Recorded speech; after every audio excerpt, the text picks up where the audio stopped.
Surat cyber crime સેલની સૌથી મોટી કાર્યવાહી સાયબર છેતરપિંડી આચરતા નેટવર્ક પર ત્રિદિવસીય ઓપરેશન અંતર્ગત 58 ગુનાઓ નોંધી કુલ 77 આરોપીઓને ઝડપી સાયબર ક્રાઇમ ફ્રોડના ₹23,25,00,000ની છેતરપિંડી શોધી કાઢી।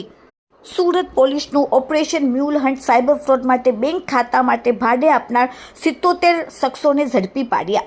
સુરત પોલીસ દ્વારા સાયબર ગુનેગારોનો નેટવર્કને તોડવા માટે એક મોટું અભિયાન શરૂ કરવામાં આવ્યું। પોલીસ કમિશનરની સૂચનાથી ઓપરેશન મ્યુલ હન્ટ હાથ ધરીને શહેરભરમાંથી 77થી વધુ શંકાસ્પદ આરોપીઓની અટકાયત કરવામાં આવી છે। આ કાર્યવાહી બાદ તમામ આરોપીઓને સુરત પોલીસ કમિશનર કચેરી ખાતે લાવવામાં આવ્યા, જ્યાં તેમની સઘન પૂછપરછ હાથ ધરવામાં આવી। પ્રાથમિક તપાસમાં સામે આવ્યું કે આરોપીઓએ પોતાની આર્થિક જરૂરિયાત કે વધારાની કમિશનની લાલચમાં આવીને પોતાના બેંક એકાઉન્ટ સાયબર ફ્રોડ આચરતી ગેંગને ભાડે આપ્યા હતા। પોલીસના જણાવ્યા અનુસાર સાયબર ગુનેગારો આ ભાડે લીધેલા બેંક ખાતાઓનો ઉપયોગ ગેરકાયદેસર રીતે મેળવેલા નાણાંની હેરાફેરી કરવા માટે કરતા હતા, જેને પોલીસ ભાષામાં મ્યુલ બેંક એકાઉન્ટ તરીકે ઓળખવામાં આવે છે। આ મ્યુલ એકાઉન્ટનો ઉપયોગ કરીને વિવિધ સાયબર ફ્રોડના ગુનાઓ આચરવામાં આવતા હતા। શહેરના અનેક નાગરિકો સાથે થયેલી છેતરપિંડીના વ્યવહારો આ જ બેંક ખાતામાં મારફત થઈ છે। પોલીસે હવે આ દિશામાં કામ કરી રહી છે। આ બેંક ખાતાઓનો ઉપયોગ કરીને પાછળથી મુખ્ય ગુનેગારો કોણ હતા અને ક્યાં બેસીને આખું નેટવર્ક ચલાવતા હતા તેની તપાસ ચાલુ। પોલીસ કમિશનર કચેરીએ લાવવામાં આવેલા આરોપીઓ પાસેથી પોલીસ હવે સાયબર ગેંગના અન્ય સભ્યો વિશે માહિતી મેળવી રહી છે। પોલીસ દ્વારા કમિશન પર બેંક એકાઉન્ટ ભાડે આપનાર સામે કડક કાર્યવાહી। લોન અપાવવાના નામે બેંક એકાઉન્ટ ખોલાવીને કીટ મેળવી લેવામાં આવતી હતી ને 3 મહિનામાં અરજીઓ મળી હતી, જ્યાં સાયબર ક્રાઇમ સેલ દ્વારા કાર્યવાહી આજે કરવામાં આવી। સાયબર ફ્રોડની તપાસમાં બેંકોને ઇન્વોલ્વ કરવામાં આવતું હતું। પોલીસ કર્મચારીઓને પણ તાલીમ આપવામાં આવી, જ્યાં NCRRP પોર્ટલ નો ડેટા લેવામાં આવ્યા, જે બાદ કાર્યવાહી કરવામાં આવી। 57 જેટલી ફરિયાદો નોંધવામાં આવી, જેમાં 61 જેટલા આરોપીઓની ધરપકડ, 15 જેટલા બેંક એકાઉન્ટ હોલ્ડરો છે જેમને પણ ખ્યાલ નહોતું કે તેમના એકાઉન્ટો ભાડેથી અપાઈ ગયા છે કે બીજી જગ્યાએ છે। સાથે ઇન્વેસ્ટમેન્ટમાં ફ્રોડ દ્વારા આ નાણાંને મ્યુલ બેંક એકાઉન્ટમાં જમા થતા હતા, જે રૂપિયા બાદમાં વિદેશમાં મોકલી આપવામાં આવતા હતા। એપ્રિલ મહિનાથી એક મહત્વનો નિર્ણય લેવામાં આવ્યો। GRના નિયમ મુજબ 50,000થી રકમ ઉપાડવા સુધીમાં ખાતેદારોએ પોતાનું ઓળખ આપવી પડશે। ભૂતકાળના અનુભવને કારણે મહત્વના નિર્ણય કરવામાં આવ્યા છે। આરોપીઓ સામે BNSની કલમ હેઠળ કડક સેક્શન લગાવવામાં આવ્યા છે, જેથી કડક કાર્યવાહી થઈ શકે। જો કોઈ બેંક એકાઉન્ટ ધારકની 50,000 જેટલી રકમ બહારથી આવી હોય અને બેંક ફ્રીઝ કરે, ત્યારે ખાતેદારે અન્ય રાજ્યમાં જવાની જરૂર નહીં પડે। બેંક એકાઉન્ટ ધારક નજદીક શાખા પર જઈ પોતાના ઓળખ સહિતના પુરાવા જમા કરાવે તો રકમ અનફ્રીઝ કરી દેવામાં આવશે। Bureau report, daily India TV. लगभग છેલ્લા 6 મહિના પહેલે પણ એક ઓપરેશન મ્યુલ હન્ટ નામથી એક operation Surat cyber police station અને સ્થાનિક પોલીસ સ્ટેશન દ્વારા ચલાવવામાં આવેલા હતા, જેમાં ખાસ કરીને ઉદ્દેશ એવો હતા કે જેટલા બી એકાઉન્ટ યુઝ થાય છે સાયબર ક્રાઇમમાં એને પકડવાના।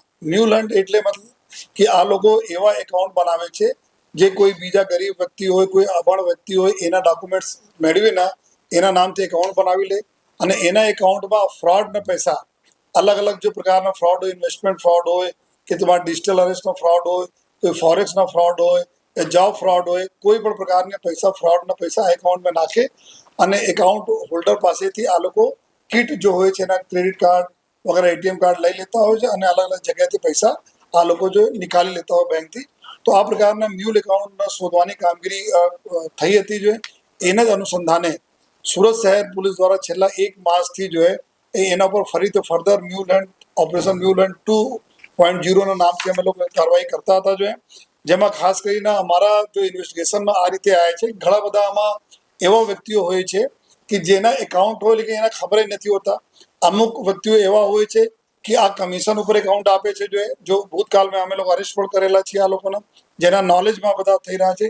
અમુક એવા હોય છે કે આ લોકો જો એકાઉન્ટ લઈ લે છે લેકિન બીજાને આપે છે, કોઈ લોન અપાઈ દઈશ તમે, તમારા સરકારી લોન મળશે એના હિસાબથી આ લોકો આપી દેતા હોય અને એમાં આ લોકો ફ્રોડ કરતા હોય।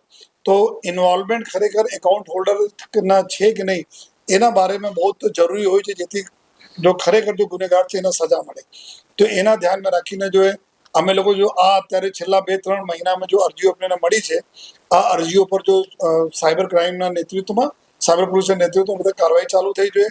એના ધ્યાનમાં રાખીને જો અમે લોકો ભૂતકાળમાં બહુ ગૂંચવણ આમાં તપાસમાં આવે છે, ઘણા બધા એજન્સીઝ એમાં ઇન્વોલ્વ હોય, બેન્કિંગ હોય, અલગ અલગ બેંક હોય, આધાર સે રિલેટેડ મેટર હોય, જો અલગ ડોક્યુમેન્ટ્સ રિલેટેડ મેટર હોય, એના સાથે સાથ જો એ કયા કયા એજન્સીસના માધ્યમથી કેવા પ્લેટફોર્મ છે, ફિનટેક પ્લેટફોર્મ છે જેના માધ્યમથી પૈસા રોટેટ હોય, આ બધાને અમે લોકો 15 મેના રોજ એક મોટી અહીંયા એક કોન્ફરન્સ રાખી હતી આખા દિવસ, જેમાં અમે લોકો આપની જો કઠિનાઈઓ પડે છે તપાસમાં એના સાથે ચર્ચા કરીને બેંકોને ઇન્વોલ્વ કર્યા હતા. પછી બીજા દિવસે 16 મેના રોજ અહીંયા લગભગ 500 જેટલા પોલીસમાં જે આ લોકો સાયબરના જોવે છે અલગ અલગ પોલીસ સ્ટેશનમાં, એના અમે લોકો તાલીમ આપી કે કઈ રીતે જોવાના છે, જેથી કે એકદમ એક્ઝેક્ટ અમે લોકો જો ક્રિમિનલ છે એના સુધી પહોંચી શકીએ. જો નેશનલ ક્રાઇમ સાયબર ક્રાઇમ જો રેકોર્ડ જો ડેટા છે એનસીસીઆરપી જો પોર્ટલ છે જ્યાં કમ્પ્લેનો થાય છે, એના અમે લોકો ડેટા લીધા જોઈએ. ડેટા લેવા પછી જો અમે લોકો કાર્યવાહી ચાલુ કરી જોઈએ. કાર્યવાહી ચાલુ કર્યા પછી જો અત્યાર સુધી ટોટલ જો 57 જેટલા એફઆઈઆર અલગ અલગ પોલીસ સ્ટેશનોમાં દાખલ કરવામાં આવી જોઈએ, જેમાં 60 જેટલા આરોપીઓના પકડવામાં આવેલા છે. આ જો આરોપી પકડાય છે એમાં મધ્યપ્રદેશના છે, દિલ્હીના છે, મહારાષ્ટ્ર છે, કર્ણાટકા છે અને ગુજરાતના આરોપીઓ છે જો. અને ટોટલ જો આ જેટલા બી એકાઉન્ટ છે આમાં 15 જેટલા એવા લોકો છે જો એકાઉન્ટ હોલ્ડર નથી, જેને ખબર નથી કે એના એકાઉન્ટ ક્યાં યુઝ થયા.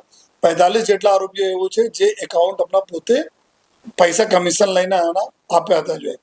અને જો ટોટલ રકમ ગઈ હતી લગભગ 23 કરોડથી વધુનો રકમ આમાં ફ્રોડ થયા જોઈએ. લગભગ 1.25 કરોડ ઉપર તો અત્યારે જો રિકવરી થઈ. પરંતુ મેઇન વાત એવું છે કે આ બધા જેટલા બી ગુનાઓ થયા 60% કેસીસ એવું છે જેમાં ઇન્વેસ્ટમેન્ટ ફ્રોડ છે. ઇન્વેસ્ટમેન્ટ ફ્રોડ એટલે કે કોઈ લોભાવની સ્કીમ લાવે અને ધીમે ધીમે આજે 1000 રૂપિયા નાખ્યા, કોઈ 500 નાખ્યા અને સમયાંતરે 4-5 મહિના ચાલતી હતી, અમુક પૈસા રિટર્ન કર્યા જેથી કે બરાબર આ ટ્રેપમાં આવી જાય. તો ધીમે ધીમે પૈસા નાખતા ગયા લોકો અને પૈસા વિડ્રો થતા ગયા. છેલ્લા એને જ્યારે ખબર પડી જોઈએ કે રિટર્ન આવવાના બંધ થઈ ગયા છે અને પૈસા અમારા લઈને ગાયબ થઈ ગયા, ત્યારે આ લોકો કમ્પ્લેન કરી. તો મીન ટાઈમ આ બધા પૈસા નીકળી જાય છે અને આ પૈસા બધા અહીંયાથી નીકળીને વિદેશોમાં જો લિંક મળી છે વિદેશોમાં જતા રહે છે. તો આમાં 60% કેસે એવું તો જો ઇન્વેસ્ટમેન્ટ ફ્રોડ છે, જો કોઈ એક દિવસ નહીં થયા, 4-5 મહિનામાં ધીમે ધીમે પૈસા થયા અને પૈસા આમાં આ રીતે નીકળી ગયા. તો અમે લોકો જો વારંવાર અપીલ પણ કરતા રહીએ છીએ कि कोई पर जो लोभावनी स्कीम में नहीं है, जब तक सरकार मान्य या जो सरकारी संस्थाओं છે એના માન્ય કોઈ સ્કીમ નહીં રહે તો આપ એમાં નહીં પડો. જો એના રીઝન એવું છે કે આ બધા ચીટિંગ કરવાના, તો પહેલા સારા પરત આપે પછી આપને મોટા અમાઉન્ટ લઈને અહીંયાથી નીકળી જાય.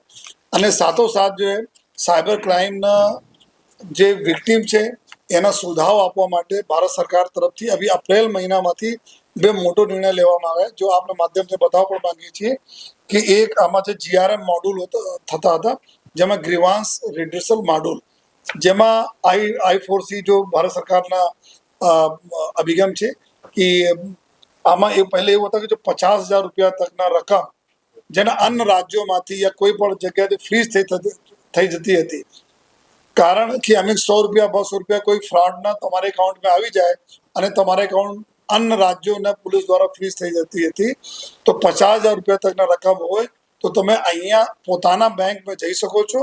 બેંકમાં તમે ડોક્યુમેન્ટ અગર આપશો, જેન્યુઇન ડોક્યુમેન્ટ કે ભાઈ અમારા આ રીતે જેન્યુઇન તમારા આ પૈસા કોઈ લેવા દેવા નથી, તો આપને ઇમિડિયેટલી આને ફ્રીઝ કરી દેવામાં આવશે. આ બેંકને સત્તા આપવામાં આવેલી છે 50,000 રૂપિયા તકના રકમની. બીજી જો ભારત સરકાર તરફથી જો સુવિધા આવી જોઈએ, જેમાં I4C તરફથી જેમાં MRM છે. MRM એવું છે કે money return module, refund module.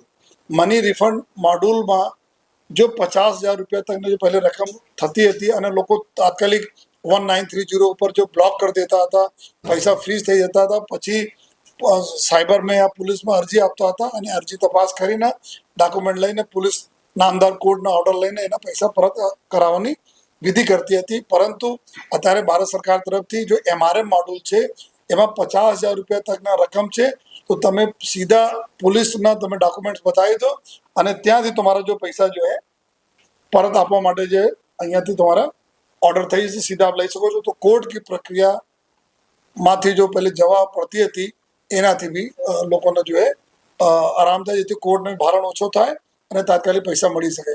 તો બે ભારત સરકાર તરફથી જો આ બધા ભૂતકાળના અનુભવ અને ઇન્વેસ્ટિગેશનના આધારે આ બે મોટો નિર્ણય કરવામાં આવેલા છે. અમે ફરીથી જો બધાને અપીલ કરીએ છીએ અને કરતા રહ્યા છીએ કે આપ જો અગર તો આ પ્રકારના કોઈ લોભાવની સ્કીમો છે, કોઈ ઇન્વેસ્ટમેન્ટ ફ્રોડથી આમાં નહીં કોઈ ડિજિટલ અરેસ્ટ કોઈ પોલીસ વગેરે આપશે કોઈ વાત કરતી નથી મોબાઈલ पे એનાથી દૂર રહેવા જોઈએ. જો આ આરોપીઓ પકડાયા છે અમુક આરોપીઓને આપણે પ્રેસ નોટ માધ્યમથી જો અમુક ગુનાઓમાં ઘણા બધા આરોપીઓ છે જો મલ્ટિપલ ઓફેન્સીસ કરેલા છે એના ઉપર જો ગેંગના જો ગુના સેક્શન્સ હોય છે BNS 111 અને 112 આ સેક્શન બી અમે લગાવી છે જેથી એના ઉપર કડક કાર્યવાહી થઈ શકે છે. તો ઓપરેશન જો મ્યુલ હન્ટ 2.0 ને અત્યારે જો 57 જેટલા ગુનાઓ દાખલ કરીને અમે લોકો એક એવા મેસેજ પણ આપવા માંગીએ છીએ કે આ બધા ગુનાઓ એવું છે કે જો એકાઉન્ટના શોધ કરવામાં ઘણા બહુ रिग्रेस आमा एफर्ट लागे છે. એના રીઝન એવું છે કે બેંકમાં કઈ પ્રકારના એકાઉન્ટ ખોલવામાં ડોક્યુમેન્ટ યુઝ થયા, આ ડોક્યુમેન્ટ ક્યાંથી આવ્યા હતા, કોને જમા કરાયા હતા, CCTV ફૂટેજ અમે જોવા પડે છે કે કોણ આવ્યા હતા, કોઈ દલાલ તો નહીં આવ્યા હતા, ખોલાવવા માટે એક જ વ્યક્તિ તો વારંવાર નથી આવે છે, પછી બેંકોના કોઈ એમ્પ્લોયની ઇન્વોલ્વમેન્ટ તો નથી જોઈએ. તો આ બધા જો ડેટામાં જો ગૂંચવણ ઊભી થતી હતી એના અત્યારે સિમ્પ્લિફાઈડ કરીને આ પ્રકારના કાર્યવાહી અમે લોકો કરી છે અને તાત્કાલિક આ કાર્યવાહી અત્યારે 3-4 મહિનાના અરજીઓ છે એના આગળ બી અમે લોકો કાર્યવાહી કરતા રહેવાના છે.